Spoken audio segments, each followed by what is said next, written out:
Well, the South African Medical Association, or SAMA, has suspended all professional as well as bilateral relations with the Israeli Medical Association, the IMA. SAMA says in a statement that the IMA should be barred, in fact, from the World Medical Association. And helping us further unpack this is South African Medical Association Vice Chairperson, Dr. Zanele Bikitsha. Dr. Bikitsha, a very good afternoon to you. Thank you so much for your time this afternoon. So please give us your official reasons on record behind the decision to suspend all your professional and bilateral relations with the Israeli Medical Association. Good afternoon, and thank you for giving us an opportunity to declare, our reasons. I know that the statement has, it's caused a lot of controversy.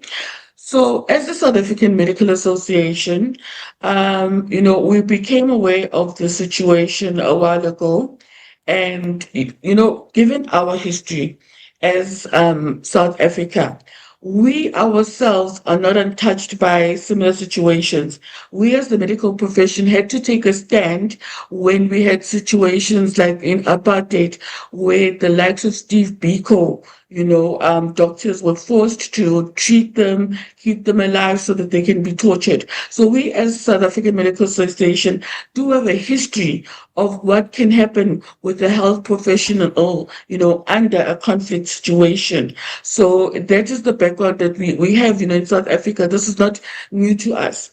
We've been closely following the situation that is happening there in Gaza and have, we've extended, lines of communication. I know people might think that this has just come out of nowhere, but we've extensively consulted. We've talked to even colleagues within the IMA themselves. We've talked to physicians who work in the area. We've consulted with other medical associations and obviously internally as well, until with all of that, we've come to take a standpoint to say, look, given the situation and its escalation, we cannot now, as the South African Medical Association, remain neutral. So that is why we came out with this statement.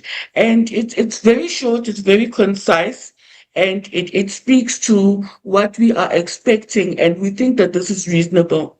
There are just 4 key points that we are expecting that we've written, to the IMA and copied in the World Medical Association on.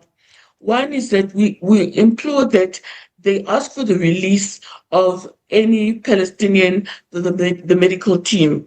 All medical teams should be released from detention.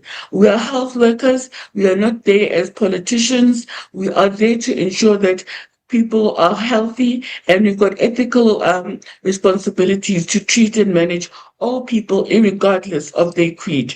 The second thing we've asked is that the IMA, can they please condemn the destruction of health infrastructure that is currently happening and ask for its immediate rebuilding.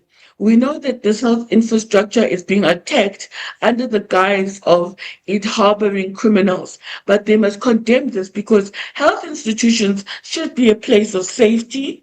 They should be a place where people can be assured that they'll be attended to, unattacked, and so that even our own clinicians are not scared to go in there now because they're scared of their own lives. We then also ask that they condemn and call for this policy of no food or medical supplies being allowed in, because it's basically a policy of starvation. Can they then condemn that and ask that this necessary relief be allowed in? We've heard about what happened to the ships that were trying to bring in relief, and this is desperately needed by the people in the affected area because it's war-torn, things are not normal. They need these food, they need these medical supplies. Then the last thing is, we said, then there should be steps taken to assist all the medical detainees, whether Palestinian or whether Israeli, let them be assisted and get medical attention. Those are just the 4 conditions that we've given to the, IMA and also stated to the World Medical Association. We want to emphasize this is not a political stance at all. This is just a stance on what is right ethically, what is right for a health professional, what is right for humanitarians, and also as South Africans who believe in a constitution, and also for what we subscribe to as people that are within the World Medical Association, and also as a country associated to the United Nations. So those are just the 4 things that we have asked that we publicly want to see the IMA engaging on, so that we've got confidence that they understand that they've got a role to play in the conflict and are standing up for our patients and the people of this war-torn area.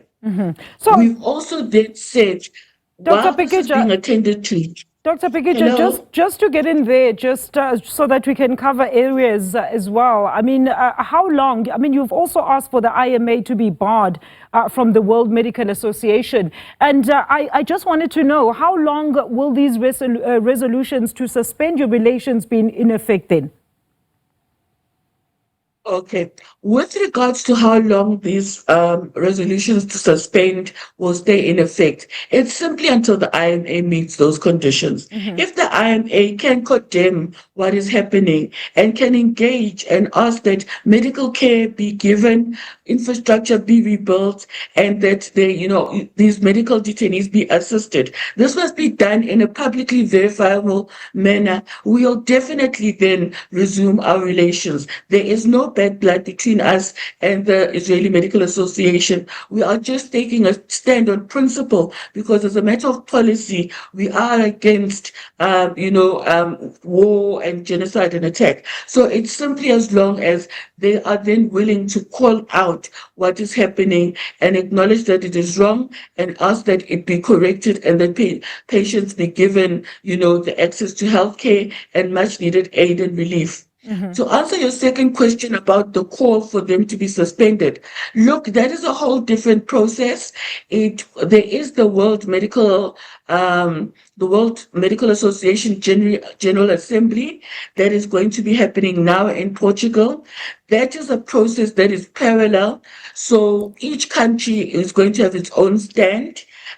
We cannot speak for all countries. So that is just what we are saying as the South African Medical Association, pending them meeting these conditions, which we feel are correct, given that it's a humanitarian issue that we're asking them to deal with. So that will be ventilated at the World Medical Association conference that is currently going to be taking place in Portugal. So as long as they then are willing to meet our conditions, we will definitely.